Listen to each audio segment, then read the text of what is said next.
साल 1833। जब कबीला बनी आस के लोग आज जहां दुबई है यहां आकर रहना शुरू हो गए, उस वक्त ये जगह मुकम्मल रेगिस्तान थी और ये अबू धाबी के कंट्रोल में था। दुबई इस वक्त मच्छरों का एक गांव कहलाता था।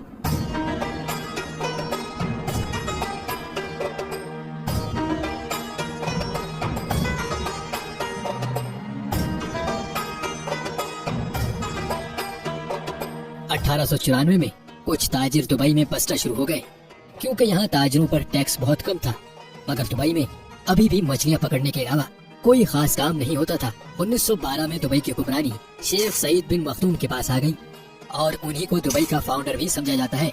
उस वक्त दुबई में पर्ल इंडस्ट्री यानी मोती ढूंढने का काम उरूज पर था। दुबई की इकोनॉमी उस काम से आगे बढ़ रही थी, लेकिन दुबई अभी भी एक गाँव ही कहलाता था। ये 1958 की बात है, जब दुबई के हुक्मरान शेख राशिद बिन सईद अल मखदूम बन गए। यही वो इंसान थे जिन्होंने दुबई को एक गांव से एक शहर बना डाला। उन्होंने दुबई क्रीक जहां बहरी जहाज आकर रुकते थे उसको गहरा करवाना शुरू कर दिया। ये जगह बहुत छोटी थी और शेख राशिद बिन सईद जानते थे कि यहाँ बड़े और मॉडर्न बहरी जहाज आकर नहीं रुक सकते। उन्होंने इस प्रोजेक्ट पर बहुत ज्यादा पैसे लगा दिए, इतने पैसे कि ये दुबई की सालाना आमदनी से भी ज्यादा पैसे थे। इसके लिए उन्होंने कर्जा भी ले लिया। ये एक बहुत बड़ा रिस्क था, लेकिन शेख राशिद जानते थे कि इस प्रोजेक्ट से दुबई की इकोनॉमी पर बहुत गहरा असर पड़ेगा और ये प्लान वाकई में कामयाब हो गया। अब दुबई में बड़े साइज के बहरी जहाज भी आकर रुकने लगे। इससे दुबई में गोल्ड मार्केट भी फैलना शुरू हो गई।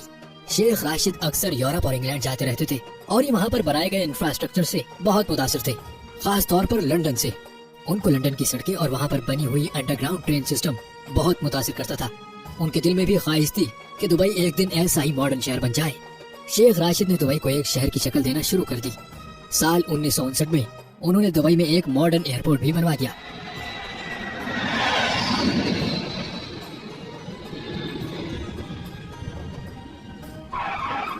वो दुबई में बिजली की लाइंस, टेलीफोन सर्विसेज और पोर्ट्स वगैरह बनवा रहे थे।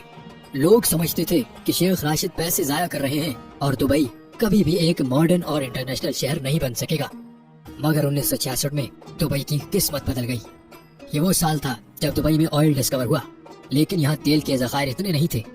शेख राशिद ने बहुत ही अक्लमंदी से इस बात को समझा कि दुबई सिर्फ ऑयल पर डिपेंडेंट नहीं रह सकता। उन्होंने उस वक्त कहा था, मेरे पास एक अच्छी खबर है और एक बुरी खबर। अच्छी खबर तो यह है कि दुबई में ऑयल डिस्कवर हो गया है और बुरी खबर यह है कि ये तेल बहुत थोड़ा है। इसीलिए उन्होंने ये तेल का इस्तेमाल करके दुबई में दूसरे प्रोजेक्ट्स बनाना शुरू कर दिए। उन्होंने दुनिया भर से बड़े बड़े इंजीनियर्स और आर्किटेक्चर्स को बुलवाकर दुबई को मजीद तामीर करवाना शुरू कर दिया। जैसा कि 1979 में दुबई में एक ऊंची बिल्डिंग बनाई गई। ऐसे कई प्रोजेक्ट्स दुबई में शुरू हो रहे थे। 1981 में शेख राशिद इस दुनिया से चले गए। अब जो दुबई के अमीर हैं, शेख मोहम्मद बिन राशिद बिन अल मखदूम, ये उन्हीं के बेटे हैं। आज जो दुबई हम देखते हैं उसको बनाने में शेख राशिद का ही दिमाग है। उन्होंने दुबई में ऊंची ऊंची बिल्डिंग्स बनाना शुरू कर दी। फिर इस काम में भी एक मसला था। मसला यह था कि कच्ची मिट्टी पर इतनी बड़ी बिल्डिंग्स कैसे खड़ी की जाए। मगर शेख मोहम्मद बिन राशिद ने उसका हल भी ढूंढ निकाला। शेख मोहम्मद बिन राशिद ने महसूस किया दुबई के अतराफ पहाड़ वी शेप में बने हुए हैं, यानी यहाँ जरूर कभी पानी मौजूद होगा जो पहाड़ों की शेप कटी हुई है। उन्होंने यहाँ ड्रिलिंग करवाई और वहाँ वाकई में पानी मौजूद था और यही पानी दुबई की ऊंची ऊंची बिल्डिंग्स खड़ा रखने में काम आया। जहाँ बाकी अरब ममालिक जो तेल की दौलत पर अपना मुल्क चलाते हैं, वहीं शेख मोहम्मद बिन राशिद जानते थे दुबई को तेल पर जिंदा नहीं रखा जा सकता। आज भी ऑयल दुबई की इकोनॉमी में सिर्फ 1% कंट्रीब्यूट करता है, बाकी 99% पैसा दुबई कारोबारी सरगर्मियों से कमाता है। शेख मोहम्मद बिन राशिद की विजनरी प्लानिंग और अकलमंदी की ही वजह है कि दुबई इतना अमीर शहर है। उन्होंने दुबई में ऐसी ऐसी चीजें बनाना शुरू कर दी जिनकी वजह से पूरी दुनिया का ध्यान दुबई की तरफ होने लगा।